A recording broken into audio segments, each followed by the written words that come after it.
Ég tel að þeir sem sækja í svona störf og veljast í svona störf séu fyrst og fremst miklir áhugamenn. Þú verður að hafa gífurlegan áhuga fyrir þyrluflugi og það alveg augljóst að þeir sem komast áfram, þeir hafa mikinn áhuga.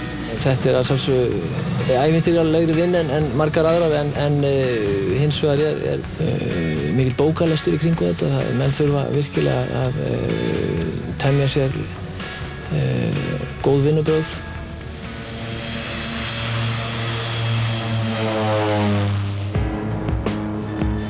Þetta náttúrulega raunverulega algjörlega tveir heimar, sko. Við getum sagt að þannig að þú þarft að raka þig þegar þú ferð í vinnuna á fokkarnum, en það ekki nauðsynlegt á þeim aftur. Þannig að í raun og veru kannski svona segir það sem segja þarf, sko. Þú þarft svona eiginlega ákveðnar manngerðir í þessa stóroperation. Þetta er eins og Sirius herflokkurinn sem hérna með hundaðsliðana sem við höfum unnið með í nærri 30 ár. Þeirra protótýpa sko sveitadrengur á Jótlandi. Hann hefur verið uppalinn við það að bjarga sér. Það gjörbreyttist þegar flotuna komi.